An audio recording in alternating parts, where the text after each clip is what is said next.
In Scottsdale, the city council voted to discontinue the city's diversity, equity, and inclusion programs and funding for them. City Hall was packed, and many of those in attendance were really upset with the vote. Let's get you out to 12 News journalist Bianca Bono, who was there for the meeting tonight. And Bianca, the disappearance of these programs, and we're seeing it across the country, has become a real source of anger and passion. Absolutely, Mark. It was an emotional and passionate night as former elected officials, a former fire chief, even a former diversity employee here in Scottsdale who was actually sent a bomb back in 2004 were joined by around 50 others, all pleading with the city council to keep those DEI programs in place. Ultimately, though, the city council said no. Anyway, if we can...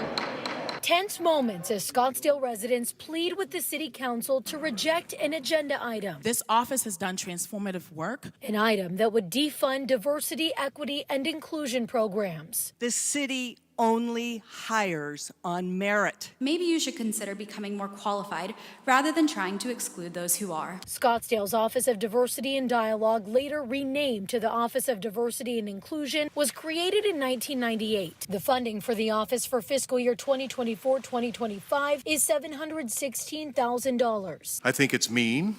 I think it's dangerous. Why did this come forward? I don't get it. Councilman Adam Quasman, elected in November, says the programs aren't needed in a post on X calling them poison. It actively prevents diversity of viewpoint. It subverts equal opportunity in favor of an artificial equity outcome. He was one of only 4 people who spoke out in favor of the agenda item. I think it's an attempt to control thought and speech through the push for specific language use like pronouns or inclusive terminology. From a former fire chief. This is not about hiring unqualified, diverse people instead of qualified applicants. To former elected officials. It's unnecessary and mean-spirited. One speaker, Don Logan, was the director of Scottsdale's diversity office in 2004 when he received a mail bomb sent to him by a white supremacist. There's nothing in this packet that suggests to me that diversity, equity, and inclusion is a threat. Dozens of others urged the council to pump the brakes, but ultimately the agenda item passed 5-2.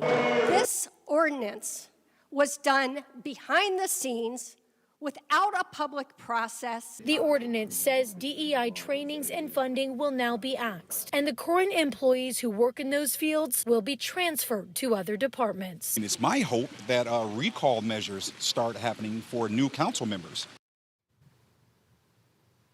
And another agenda item tonight was to return to in-person work. That's for remote employees. That item also passed, but I'm told by folks inside that won't necessarily be a mandate for everyone.